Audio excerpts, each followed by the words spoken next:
Agradecemos a la mesa de asesores de la región CREA Santa Fe Centro por su intervención en esta jornada y ahora vamos a recibir a la doctora María Elena Otegui.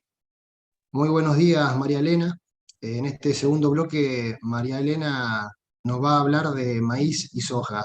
Nos hablará sobre los criterios ecofisiológicos para el manejo por ambiente en nuestra región.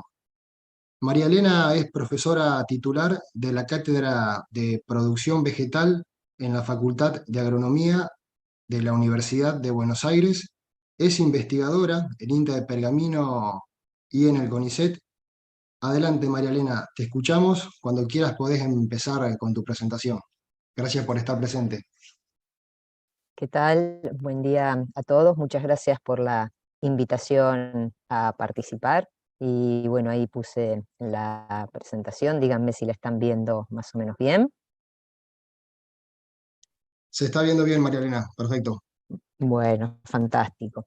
Entonces, como estaba, creo, en el programa, me convocaron para que hablemos un poquitito de algunos criterios ecofisiológicos para el manejo por ambiente de los cultivos de maíz y soja en la región CREA de Santa Fe Centro. Algunas cosas ya comentó Diego, con quien tuve el gusto de participar en la reunión del grupo, de su grupo, el CREA Las Petacas, el lunes pasado. Y bueno, también las voy a volver a utilizar en esta ocasión.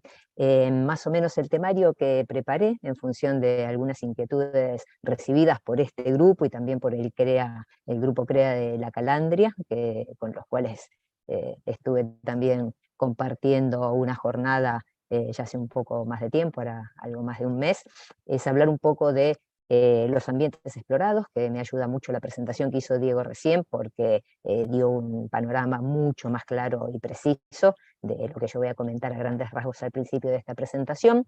Sí, vamos a hacer un poquitito más de hincapié en lo que se refiere a estructura del cultivo, tanto de logro de plantas como de densidad, algunas cosas de grupo de madurez, densidad por ambiente, grupos de madurez por fecha de siembra. Vamos a hablar un poquito más de elección de fecha de siembra y recursos, también habló ya de algunos detalles de los CREA Diego, así que vamos a no repetirlos exactamente, pero sí verlos con otra perspectiva o contexto que espero les sea de utilidad. Y algunas conclusiones. Espero entrar en el tiempo que me fue asignado más o menos bien, porque como verán, las ambiciones son siempre muchas, pero los tiempos son acotados.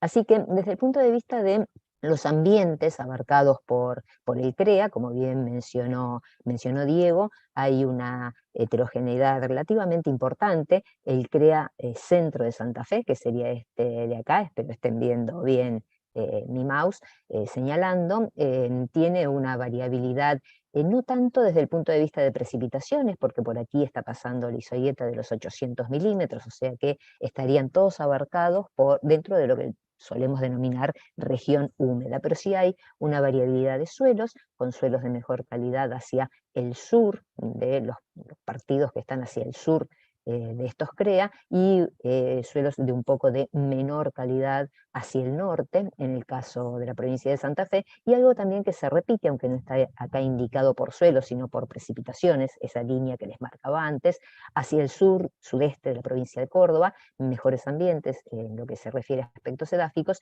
y un poco de menor calidad hacia el norte. Otro aspecto que caracteriza a la región, porque no están totalmente limitados a esta zona del centro de Santa Fe, sino que también hacen algunas incursiones hacia el norte y hacia el sur de la provincia, por supuesto hacia el sur de la provincia, los ambientes de mejor calidad edáfica, pero también temperaturas más amables para los cultivos de verano, y hacia el norte, que disminuyen mucho la calidad de suelos y aumentan mucho las temperaturas. Entonces, con estos elementos, veamos un poquitito, me facilitaron para ambas presentaciones en los dos grupos CREA los datos de algunas campañas, tanto de maíz como de soja, y para poner en contexto ciertos comentarios que voy a hacer hacia el final de la presentación, tengamos en cuenta que esta fue, para el caso de maíz, tuve las 4 últimas campañas, ahora vamos a ver los rendimientos, y como se destaca por aquí, la participación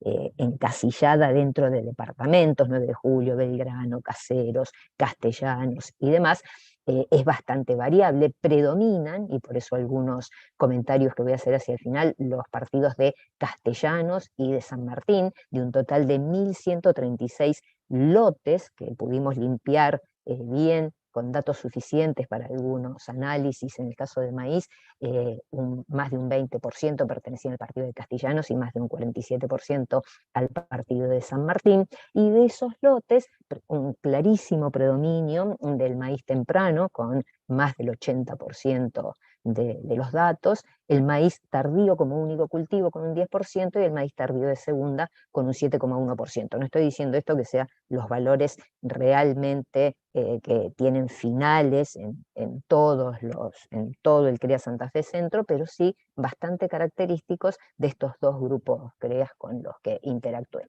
Cuando vamos al caso de soja, se repite lo que acabo de decir en cuanto a predominio de un tipo u otro de los distintos partidos, con estos dos, Castellanos y San Martín, los más importantes. Acá la base de datos era mucho más amplia porque contaba con una base histórica. Esto es exclusivamente del CREA Las Petacas. Para el CREA la Calandria no tuve datos de soja, pero contaba con una base histórica de 16 años, que arrancaba en el año 2006-2007.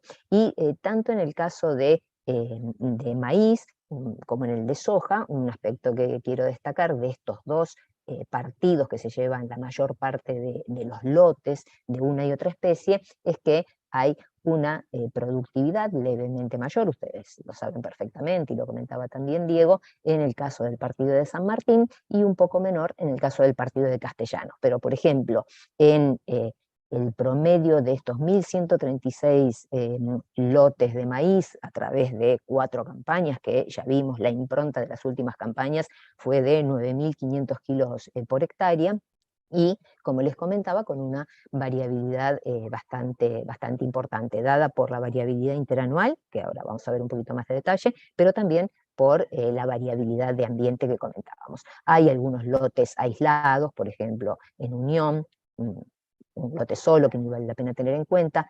En cuanto a los partidos de San Justo, tanto de Santa Fe como de Córdoba, que participan, no de manera relevante, pero con alguna participación registrable, también lo que había comentado. En el caso de San Justo del lado de Córdoba, con un poco más de productividad, aún pese a su mayor representatividad, y un poco menor productividad en el caso de San Justo de Santa Fe. Y algo parecido se puede decir de los lotes de soja, que de todas esas campañas, muchas más, estamos haciendo un poco de historia en el caso de soja, se llega a un rendimiento medio de todos estos lotes de 3.240 kilos por hectárea. Esto está abarcando soja de primera, soja de segunda, que con un predominio importante de la soja de primera, de un 63% en toda esta base de datos. Cuando ya además le agregamos la variabilidad climática, como bien mencionaba Diego,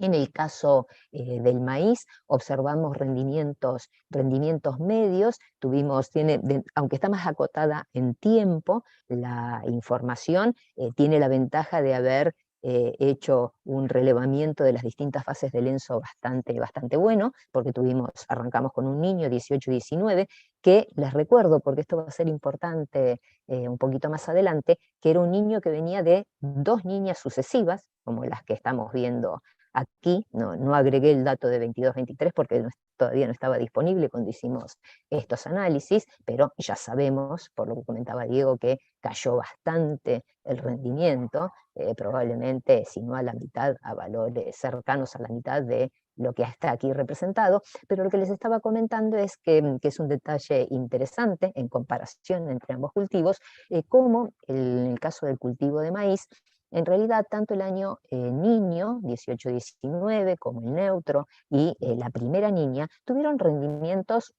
medios o medianos. Esta es la mediana, el 50% de los lotes de maíz estuvo en ambas campañas en alrededor de 10-11 toneladas. O sea que no fue tan diferente el valor de la mayoría de los productores, el 50% de los productores de los CREA, se ubicaron entre los valores indicados en amarillo, en los extremos del box, ¿no? El 25 y el 75%. Sí podemos ya empezar a ver que a medida que se va haciendo menor la oferta hídrica por clima, por precipitaciones, empieza a aumentar la variabilidad, que no significa que no mejoren algunos techos de rendimiento, incluso en la primer niña que tuvo récord de producción para el país, la 2021, pero sí también que se empiezan a caer los pisos. Fíjense que el 25% de los productores, que está acá más abajo, empezó a experimentar rendimientos un poco menores. Y por supuesto que se precipitaron más hacia abajo, toda la distribución en la segunda niña, y, como comentaba Diego, mucho más en esta última niña. Para este análisis hay un poco de variabilidad en la cantidad total de datos que les voy a mostrar, porque para algunos análisis un poco más profundos necesitábamos tener la base completa en cuanto a información, por ejemplo, de fecha de siembra, de calidad de lote, de precipitaciones, y eso hacía que, si bien había muchos más casos, no podíamos usarlos para algunos análisis. Pero para esto, que era muy fácil de definir porque lo tenía que ver con la campaña, la base se ampliaba a más de 2.000 lotes de maíz, en los cuales veíamos las tendencias que les acabo de mencionar. Para el caso de soja, que es una base, como les comentaba, bastante más extendida en el tiempo, es interesante porque, fíjense, ya empezamos a ver lo dramático del clima. En una diapositiva más adelante van a ver, a partir del 2004 empieza esta alta frecuencia de dobles niñas y la última triple a repetición, y en esta base de datos interesante hay una cantidad de años niños más importante, suficiente, y sobre todo interesante en el caso de la soja, que hubo un doble niño de repetición, que fueron las campañas 2014-15 y 15-16. ¿Y por qué hago hincapié en esto? Porque si uno mira, de la misma manera que hicimos para el cultivo de maíz, como fueron las tendencias de rendimiento, es cierto que rápidamente tendemos a ver las mejoras que significa tener más agua, lo que acababa de mencionarles. Fíjense, al pasar de este segundo niño, que por el momento, hasta que tengamos la estadística oficial, representa los rendimientos medios a nivel país más bajos, tanto de maíz como de soja, después de esa niña que fue muy muy fuerte, la 2008-2009, segunda consecutiva, pasamos al niño 2009-2010, en que se nota muy claramente la mejora de la provisión hídrica en los rendimientos medios de los productores, y también la disminución de la variabilidad. El box se achica para el 50% de los casos. Vienen nuevamente las dobles niñas consecutivas, otra vez la disminución, y otra vez mejoran los años neutros, y aquí el detalle, en este niño 2014-2015 se saca un excelente rendimiento, pero vean cómo puede ser bastante desfavorable para el cultivo de soja, una diferencia importante con el maíz, aunque no tenemos los datos como en este caso, cómo puede ser detrimental tener dos niños consecutivos. Los excesos hídricos en la soja impactan normalmente de manera muy desfavorable, particularmente en las sojas de segunda. Entonces, teniendo así una idea general de, cuando hablamos de ambiente y de producción, de qué niveles estamos haciendo referencia para el CREA del centro de Santa Fe, en ambos cultivos, pasemos a ver un poquitito más de detalle aspectos de la estructura, de eso que normalmente en la ecofisiología hacemos hincapié en lo que tiene que ver con generar esa sombrilla o paraguas con que los cultivos capturan radiación, y no solo para hacer hincapié en los beneficios de capturar radiación para producir biomasa y rendimiento, sino también porque esa sombrilla a través de las cuales se fija el carbono que finalmente cosechamos con los granos, también es la responsable de la transferencia de agua desde el suelo a la atmósfera para satisfacer los niveles de demanda. O sea que están muy concatenados ambos procesos, son totalmente interdependientes. Pasemos de la estructura a un aspecto sumamente importante, particularmente para el cultivo de maíz, que es el logro de plantas. Y el logro de plantas tiene mucho que ver, por supuesto, con la calidad del proceso de siembra, pero también con la temperatura al momento de la siembra. Y un aspecto interesante a tener en cuenta es que, como les comentaba, predomina muy fuertemente el caso de maíces tempranos. Habíamos visto que si tomábamos los dos CREAs, eso y toda la base de datos podía llegar a más de un 80%. Para la base más refinada de datos completos sigue siendo preponderante, con más del 77% de los casos. Y esto es un tema bastante crítico, porque el lunes con el CREA Las Petacas les preguntaba, bueno, ¿están preparados para sembrar? Sí, es más, ya tenemos los lotes fertilizados, dijeron varios de los colegas. Y esa situación se ve claramente reflejada en esta distribución en días julianos, que acá les traduzco a días calendarios, de la siembra del maíz temprano. El maíz temprano queda 100%, esto es un outlier, 100% sembrado al 30 de septiembre. Y fíjense que un 25% de los lotes se siembran entre el 24 de agosto y el 11 de septiembre. Es decir, estaríamos arrancando a sembrar ahora. Con las temperaturas, yo acá miro mi termómetro y tenemos hoy, que no es un día muy fresco respecto a otros anteriores, 12 grados centígrados. Y la temperatura base para el proceso de siembra emergencia en el cultivo de maíz está en unos 10 grados. Con lo cual, si recordamos este detalle y lo pasamos a las temperaturas que normalmente imperan para estas épocas del año, segunda mitad de agosto, ya principios de septiembre, utilizando los datos de Pergamino diarios para hacer el cálculo de el tiempo térmico requerido de siembra emergencia, que es de unos 45 grados días, parecen muy poquitos. Si uno hace una siembra superficial de 5 centímetros, es decir, esperamos que llueve y rápidamente podemos sembrar para aprovecharlo, un cultivo sembrado hacia fin de agosto, o sea, para esta época, está tardando casi 2 semanas en emerger. Ya en septiembre las condiciones son bastante más favorables. Un comentario que les hacía también el lunes es que observen que aumentar solo 2,5 centímetros la profundidad de siembra nos lleva a un requerimiento de 67,5 grados centígrados, y eso ya aumenta un par de días. Y aunque parezca mentira, esto en siembras tempranas con humedad y temperaturas frescas es bastante crítico para la pérdida de plantas. Otro aspecto, si ya nos centramos en la fecha de septiembre, un poquito más conservadores, nos vamos a mediados de septiembre, veríamos que para este ambiente, como les comentaba, norte de Buenos Aires, no tan diferente al que exploran ustedes, tenemos que el 50% de los años, ahora ya está hecho con la base histórica de 40 años de datos climáticos, una siembra de septiembre tardaría entre 9 y 15 días también en florecer. Y muchas veces estas diferencias están asociadas con las fases del ENSO, particularmente para los años niña, que, como se suelen describir, se caracterizan por primaveras frías y secas. Y una constante de los años estos que pasaron fueron, por ejemplo, las heladas tardías, que preocuparon a varios productores. ¿Qué producen estas condiciones, aparte de este retraso?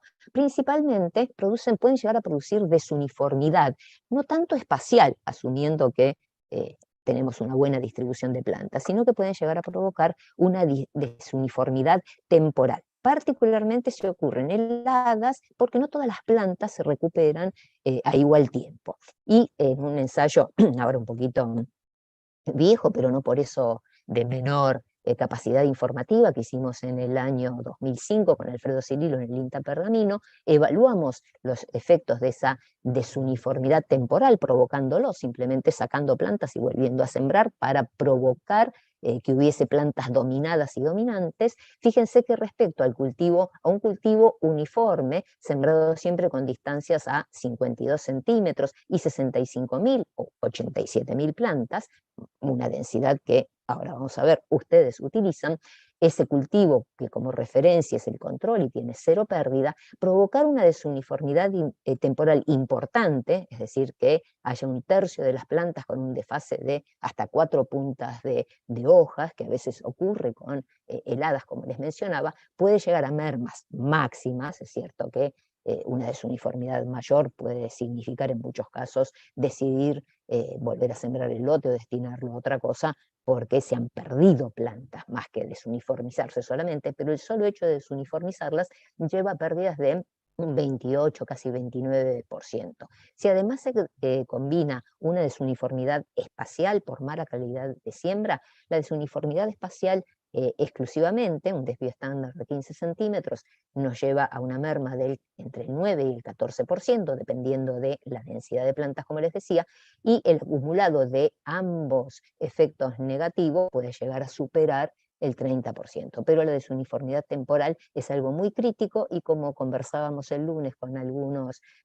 de ustedes que probablemente estén también aquí en esta exposición, es muy importante saber el vigor de la semilla y hay un aspecto muy, muy crítico. Y particularmente si sumamos que la campaña pasada, todos sabemos los problemas que hay en producción que hubo y que hay para conseguir semilla, que una parte de esa semilla también estuvo expuesta a malas condiciones de producción en cuanto a altas temperaturas, que en alguna medida también aparentemente hacen a menor calidad definida como vigor, ¿no? O sea que esto es a tener en cuenta. Respecto a densidades de siembra, el último relevamiento, el del año 2021, hecho por la Bolsa de Cereales, nos mostraba que para maíz y para soja, temprano, tardío maíz, de primero o de segunda la soja, las densidades utilizadas como gran promedio de la región en la que están ustedes es de alrededor de 75.000 plantas en los maíces tempranos, 70.000 en los tardíos. En soja, es decir, siempre densidades mayores a 70.000 plantas por hectárea en la región. En el caso de soja, esto está expresado en kilos por hectárea, que puesto en datos de un peso de soja corriente, nos lleva a densidades superiores a las 300.000, 350.000 plantas por hectárea, que recién comentaba Diego, para experimentación dentro del CREA Centro de Santa Fe, sería un poco supraóptima, no la más recomendada. Él hablaba de unas 220.000, 250.000 plantas. Esta es la situación de relevamiento general. Cuando uno mira en el caso del maíz, que es particularmente crítico, ahora vamos a repasar un poquito por qué, en cuanto a la respuesta del rendimiento, a la elección de la densidad, la distribución que encontré para ambos CREAs, la calandria y las petacas, coincide bastante con lo que acabábamos de ver. Y hasta un poquitito más, por supuesto, porque tienen en un 100% de los productores del CREA La Calandria y en un 75%, todos estos, ¿no? El box y hasta acá arriba de los de las petacas, están utilizando densidades superiores a las 75.000 plantas por hectárea como maíz temprano, maíz tardío. Ahora vamos a ver un poquito más detalle, pero ya esto nos dice que con poca diferencia las densidades son siempre elevadas en el cultivo de maíz. Con densidades de esa naturaleza, más o menos unas 80.000 plantas por hectárea, surcos a 52, que aún es lo más difundido en el cultivo de maíz, en siembras un poquitito más tardías, de principios de octubre en Pergamino, la marcha de la eficiencia de intercepción, es decir, la capacidad de capturar luz respecto de lo que está llegando en el cultivo de maíz, es esta que vemos acá. Esto es real, medido de ensayo, es decir, que estamos alcanzando el 90% de intercepción cuando en años con buena disponibilidad hídrica, alrededor de floración, más o menos a los 70, 75 días desde la emergencia. En un cultivo de soja, también días desde la emergencia para sojas sembradas a principios de noviembre, lo que todos conocemos y también comentaba Diego, una mucha más capacidad de generar captura, especialmente más temprano en el ciclo, y rápidamente se alcanzan, esto también son sojas a 52 centímetros, con más razón a 35 centímetros los surcos, rápidamente se alcanzan niveles de intercepción que garantizan capturar la mayor parte del recurso, y también, si ha habido buena provisión hídrica, ser esa superficie de transferencia de agua ante la demanda, principalmente traccionada por esta cantidad de radiación. Es la energía que provoca el cambio de estado de líquido a gaseoso y mueve la columna de agua desde el suelo hacia la atmósfera. ¿Qué pasa con el maíz? Que, como decíamos, es bastante más crítico a la densidad. Esta es la variabilidad ahora entre maíces tempranos, tardíos de primera, tardíos de segunda. Dejo flotando cuál debiera ser el manejo de la densidad. Lo que podemos observar, con datos de los CREAs que les mencioné, es que no existe una gran variabilidad cuando uno toma los valores representativos de la mayoría, el 50% entre el 25 y el 75% de los casos, para cada época de siembra. Fíjense que bueno, hay un poco más de variabilidad en los maíces de segunda, pero siempre estamos con valores de unas 75.000 plantas por hectárea. Lo que sí se empieza a notar como una leve tendencia es que a medida que atrasamos la siembra, empieza a haber más incursiones hacia densidades bajas. El 25% de densidades más bajas empieza a ser un poco menor en el maíz tardío como único cultivo y puede llegar a ser bastante menor en el maíz tardío como cultivo de segunda. Y del mismo modo, si bien entre los maíces sembrados tarde no hay gran diferencia para el cuartil superior, sí hay incursiones a valores bastante importantes, a valores que llegan a las 90.000 plantas en los maíces de siembra temprana, algo que me confirmaba la gente de las Petacas, que en general en maíces de siembra temprana usan más de 80.000 plantas por hectárea, salvo cuando ocurren eventos como el que pasó, que en la última campaña tendieron a bajar un poco esta densidad y me daban unos valores de, bueno, unas 5.000 plantas menos. Y ahora vamos a ver si esa era o no el rango en que debían haber bajado la densidad ante un pronóstico tan categórico de que íbamos a una fase seca adicional. Ahora, ¿qué es lo importante? ¿Dónde está siempre la principal incógnita? Bueno, la principal incógnita suele estar con el genotipo, porque todos sabemos que el maíz tiene una respuesta a la densidad de tipo óptimo. Acá hay 11 híbridos de maíz. Si bien el trabajo es un poco viejito, ya no van a estar los híbridos que les voy a mostrar en la lista disponibles, pero muy válido para ustedes porque está hecho en Zavalla por el grupo de Lucas Borrás en ese momento, en que se usan densidades muy contrastantes, una cercana al óptimo, que la aprobada por él fue de unas 80.000 plantas, una densidad que es absolutamente no agronómica, de 10.000 plantas, y una que es claramente supraóptima, de 160.000, porque el objetivo de este tipo de trabajos, bastante recomendable para entender mejor los híbridos, es poder establecer la densidad óptima, que no voy a entrar en el detalle matemático de cómo se hace, pero que se puede hacer con este criterio, explorar una densidad cercana a la que entendemos óptimo para la región en un ambiente normal, ahora vamos a hablar de eso, y densidades que claramente se aparten de ella.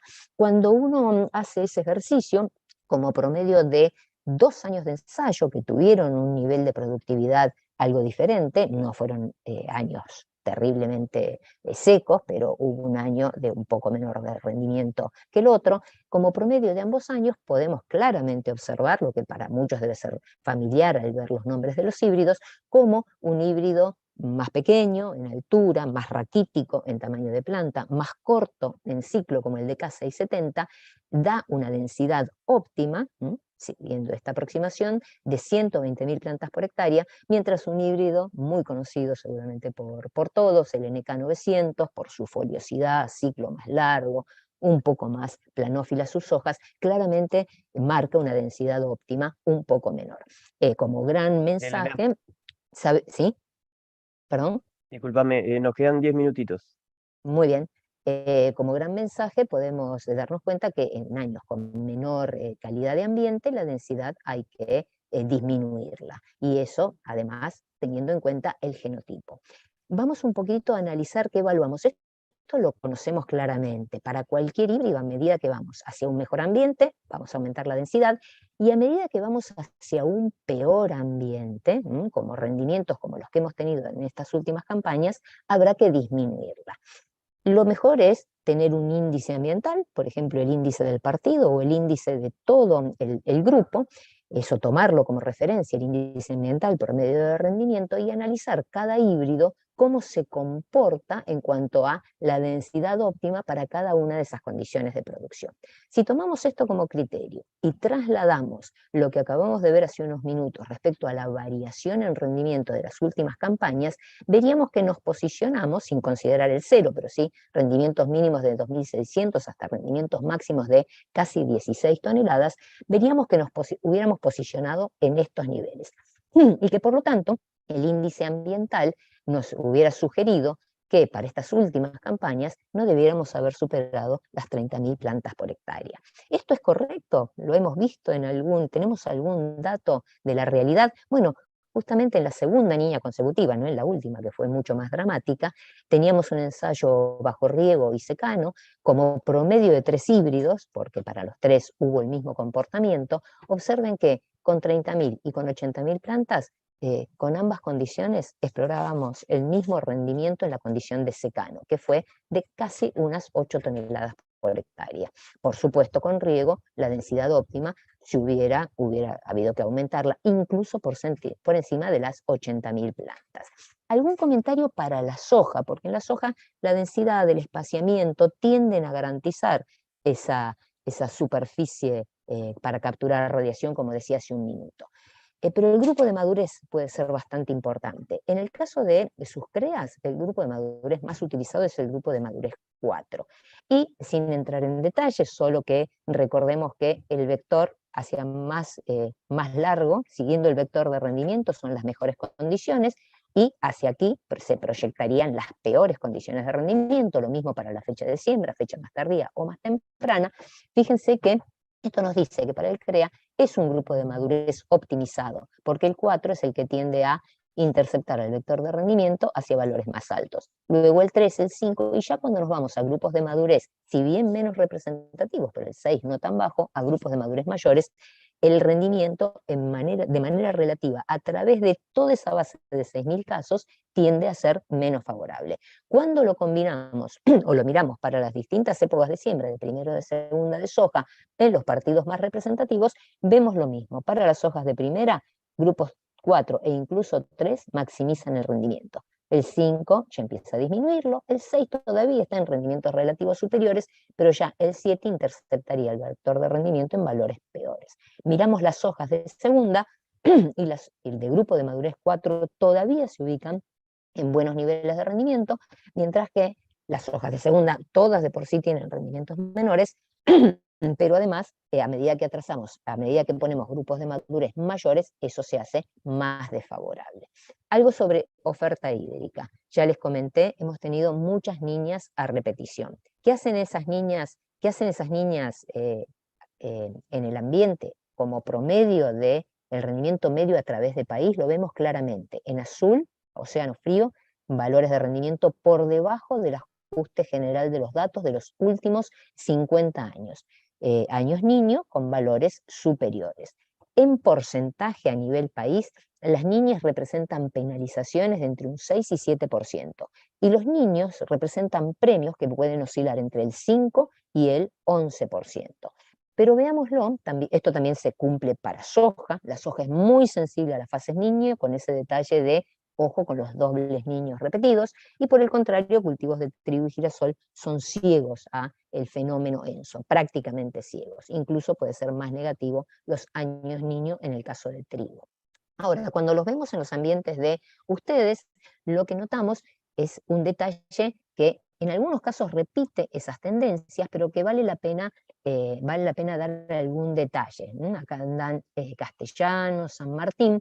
Fíjense que en esos ambientes sí claramente es bastante más desfavorable el efecto del fenómeno niña seco que lo que ocurre en ambientes menos favorables en cuanto a suelo y clima, como los del norte de Santa Fe, que ya están ubicados en siembras más tardías de un cultivo de maíz. Y cuando nos vamos a los buenos ambientes de Córdoba, Marcos Juárez, Unión, también penalizan un poco menos las niñas, porque el monzón es más acentuado y en consecuencia no se lleva una tajada tan importante. En realidad, el último año lo que ahí complicó la situación fue quizás la helada de febrero, era de los ambientes que mejor estaba en cuanto a condición hídrica, Córdoba.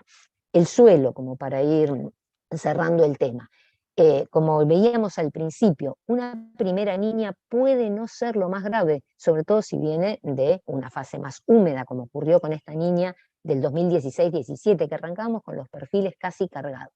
El problema es la niña que le sigue, porque nos deja el segundo metro seco. Y cuando fuimos a la última campaña el año pasado, arrancábamos para la tercera niña que se iba a venir con los lotes de soja que estaban en marchitez permanente en el segundo metro de suelo, y los de maíz prácticamente también con menos de 50% de agua útil. En Córdoba la situación era incluso peor, pero como les comentaba, el monzón y el tipo de suelo garantiza que en estos perfiles la condición hídrica termine no siendo tan crítica. Cuando uno simula esto para la región núcleo, por eso, a través de muchos años de datos climáticos, lo que observa es que las siembras tardías nos suelen favorecer en el 90% de los años, como el año pasado se escapa esta tendencia, porque nos ponen una mejor condición de ambiente hídrico en cuanto a demanda. Siembras tempranas, dobles cultivos, en cambio, se pueden llevar penalizar un poco el rendimiento. Esto no es siempre así. En el CREA Sur de Santa Fe uno no ve esta tendencia, pero como comentaba Diego, aquí suele haber napa y esa napa hace que sean más estables y siempre más elevados los maíces tempranos. En cambio, cuando ya vamos a los CREA como la calandria y las petacas, esta tendencia se empieza a notar un poco, a desaparecer el beneficio del temprano y a notarse un poco más el efecto positivo de los maíces tardíos, sino totalmente en los rendimientos medios, en que empiezan a subir los pisos, se hace más estable, como también les comentaba recién Diego. Cuando uno combina esto con el tipo de suelo y analiza la diferencia de rendimiento entre fechas de siembra y fechas de siembra tempranas y fechas de siembra tardías, hacia valores positivos, favorecen las siembras tempranas, hacia valores negativos favorecen las tardías. Vemos que cuando hay napa o hay apludoles, los puntos verdes apludoles con napa, los amarillos apludoles sin napa, por lo general son más favorables las siembras tardías. Cuando empezamos a tener texturas más finas, empiezan a ser más favorables, las siembras tempranas empiezan a ser más favorables las siembras tardías. En los vertisoles o alrededores vérticos prácticamente es la condición más recomendable las siembras tardías de maíz.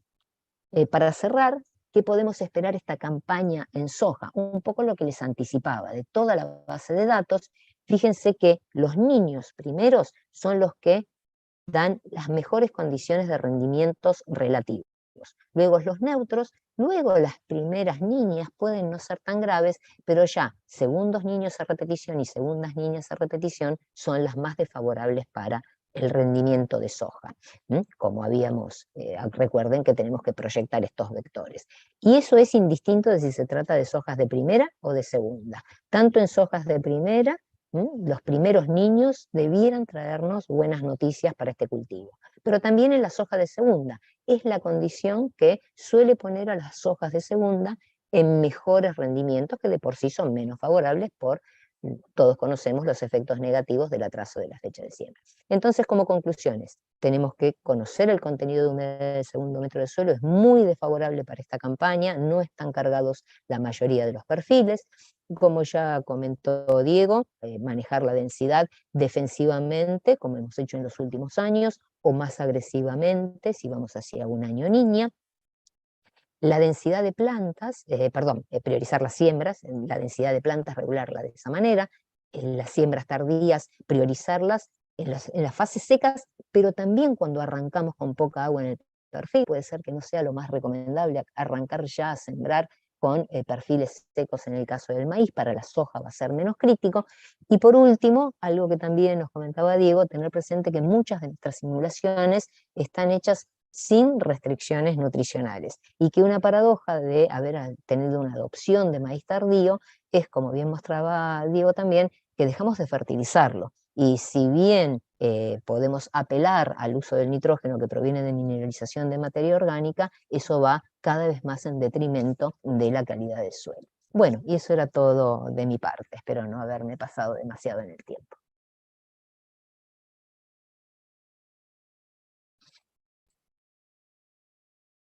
Elena, muchas gracias. Acá tenemos una pregunta. ¿Cuál sería la fecha de atraso límite de siembra para un óptimo desempeño de rinde para un maíz de primera y de segunda, pensando en excesos hídricos que nos dificultan la siembra, sobre todo en maíz de segunda, si para esa época se fortalece el niño? Me imagino que esa pregunta debe venir de gente que está un poquitito más al norte, en Santa Fe, y que no es frecuente, porque cualquier lluvia más o menos intensa, aunque los perfiles no estén cargados, genera encharcamiento en superficie. Las simulaciones que habíamos hecho ya en el año 2002 con Jorge Mercau nos indicaban que en esos ambientes, sin distinguir mucho entre fases de lenzo y los efectos negativos de inundación que mencionan allí, en esos ambientes incluso se puede extender la fecha de siembra a principios de enero. Estoy hablando de Rafaela, por ejemplo, no estoy hablando de Castellanos o de San Martín. Se puede extender incluso a principios de enero sin una penalización muy importante del rendimiento. O sea que si uno ha tenido un exceso de precipitaciones, conviene esperar que pase esa situación para hacer una siembra. El maíz, una vez instalado, el maíz se comporta bastante mejor frente a los excesos hídricos, cuando además están acompañados de alta temperatura, que una soja. Una soja, como veíamos, un segundo niño a repetición la penaliza muchísimo. Las latifoliadas en general puede representar perder las plantas, tener 1 o 2 días de anegamiento. En cambio, en maíz eso no ocurre. En el maíz es particularmente crítico el anegamiento cuando es acompañado, o excesos hídricos tempranos, cuando son acompañados de temperaturas frías. Es el problema, por ejemplo, de Illinois, en el Midwest. Nosotros lo tendríamos más en el sudeste, no tanto en esta zona. Hoy el problema en realidad es que llueva. Muy difícil que tengamos un exceso hídrico en la siembra temprana. Y en la tardía, como les decía, está un poco más acompañado de alta temperatura, y si uno va hacia el norte, esos ambientes que pueden tener esos excesos, bueno, esperar un poco no es, en el caso del maíz, no penaliza el rendimiento, siempre y cuando esperar no sea más y más lluvia, que signifique más exceso de agua, ¿no? Pero bueno, esa zona es muy problemática. San Javier, por ejemplo, estamos hablando de rendimiento medio a nivel partido de 4.000 kilos, que por algo ocurren, por muchas condiciones desfavorables. Bien, y la última, ¿convendría apostar por una densidad en maíz de primera de 80.000 semillas en vistas a una campaña niño, o habría que ser un poco más precavidos?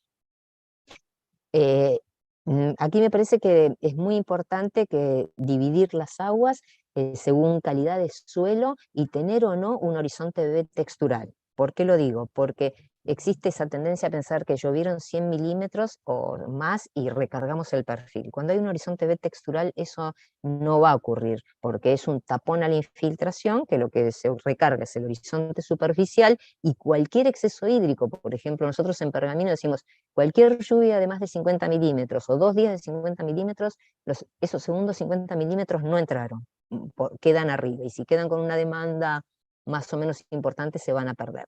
Entonces, ¿a qué voy? Va a ser muy difícil en esta campaña, si hay un horizonte textural, recargar el segundo metro de suelo. Estamos partiendo de suelos muy secos, incluso de algunos horizontes BT que han perdido agua. Todo eso, hasta que se recargue el primer metro, va a llevar un tiempo. Y recargar el segundo, es muy probable que los maíces, sobre todo los tempranos, vayan a estar funcionando con la lluvia de la estación, que va a dificultar mucho excesos suficientes para que funcione esa cascada que llena abajo, porque tiene que superar capacidad de campo para que pase agua de un horizonte al otro. Entonces, eso va a ser difícil. Ahora, si lloviera, como prometen, no, 80.000 plantas no es una... Fíjense que en un año bastante malo, como la segunda niña que les mostraba, estamos haciendo un gasto de semilla cuando nos excedemos de densidad, pero el mejoramiento se encargó de que no perdamos plata por penalizarnos como en los híbridos más viejos. No cae tanto el rendimiento, así que no creo que sea una densidad, si cumple la lluvia, peligrosa. Muy bien, María Elena, muchísimas gracias. Nosotros No, vamos a me dar... quedo, así que cualquier cosa me preguntan. Perfecto. Nosotros vamos a dar continuidad a la jornada, y recuerden que aquellos que tengan dudas o preguntas para María Elena, en el chat tienen su correo electrónico.